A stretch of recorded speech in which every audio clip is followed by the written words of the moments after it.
এরপরে আমি চলে গেলাম রংপুরে, Rangpur Carmichael college. Rangpur Carmichael কলেজে যখন ভর্তি হলাম, তারপরে আমি একদমই নতুন কলেজের মধ্যে, কাউকে চিনি না।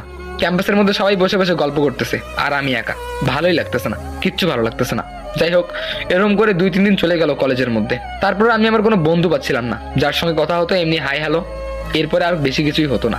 যাই হোক, আর একটা কথা, আমি কিন্তু স্মোক করতাম, তবে সেটা লুকাই লুকাই, কেউ জানতো না।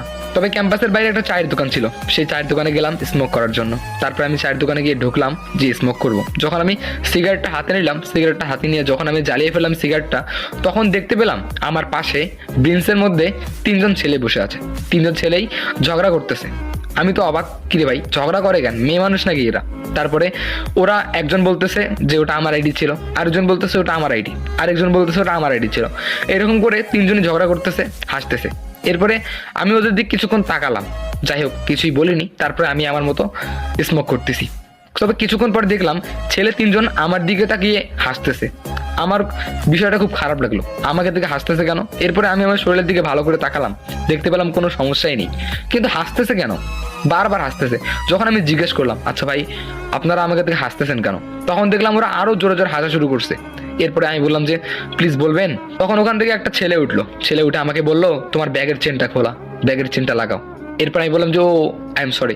এরপরে আমি আমার ব্যাগের চেনটা লাগালাম। তারপরে দেখলাম ওখান থেকে আরেকটা ছেলে উঠে আসলো, উঠে এসে আমার দিকে হাত বাড়িয়ে দিল, বললো যে আমার নাম আব্দুর রহমান, তোমার নাম কি? তখন আমি বললাম যে আমার নাম লাফিজ, আমি কলেজে নতুন।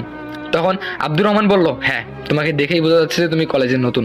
যাই হোক, তোমাকে দেখে একটু ভদ্র সাদাসিধে মনে হচ্ছে, ব্যাপার না। তুমি কোন ইয়ারে পড়ো? আমি বললাম যে ইন্টার ফার্স্ট ইয়ারে, এই কলেজে একদম নতুন অ্যাডমিশন হয়েছি। তখন ওরা বলে আচ্ছা তুমি এখানে থাকো কোথায়? আমি বললাম যে একটা নতুন ম্যাচ ভাড়া নিচ্ছি তো এখানেই থাকি। তখন তারা বললো কোন ম্যাচ? আমি বললাম যে এই তো ক্যাম্পাসের পাশেই যে 4তলা ম্যাচটা আছে ওখানেই। মানে তুমি ওখানে কেন উঠলা? আমাদের ম্যাচ চলে আসো, আমরা ওখানেই থাকি, আর আমরাও কিন্তু ইন্টার ফার্স্ট ইয়ারেই পড়ি। আমি বললাম যে তাই নাকি? তবে তোমাদেরকে যে আমি কলেজে দেখলাম না। তখন তারা বললো আমরা তো কলেজেই যাই না, শুধু মজা করে বেড়াই, গেম খেলি, এই ফ্রি ফায়ার খেলি তো তাই।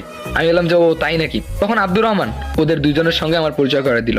ওরাও আমার সঙ্গে পরিচয় হলো, একজনের নাম হলো সিয়াম, আরেকজনের নাম হলো জুবাইর। এই 3জনের সঙ্গে অনেক ভালোই পরিচিতি লাভ করলাম, ভালোই লাগলো অনেক। তারপরে আমি আমার ম্যাচটা চেঞ্জ করলাম, চলে গেলাম ওদের সঙ্গে। 4জন একই ম্যাচে, একই কলেজে। আস্তে আস্তে আমাদের 4জনের অনেক ভালো একটা ফ্রেন্ডশিপ তৈরি হলো, 4জন একদম সেই রকম। তবে একটা অবাক করা বিষয় হচ্ছে তারা 3জন কিন্তু অনেক সুন্দর, তবে একটাও গার্লফ্রেন্ড নেই। অবাক করা বিষয়, আজকালকার যুগে যদি গার্লফ্রেন্ড না থাকে তাহলে কি হয়? আমি জিজ্ঞেস করলাম যে তোমাদের গার্লফ্রেন্ড নেই? তখন তারা বলে না আমাদের কোনো গার্লফ্রেন্ড নেই, সারাদিন ফ্রি ফায়ার খেলি, অল টাইম চিল। একদম ঠিক বলেছো।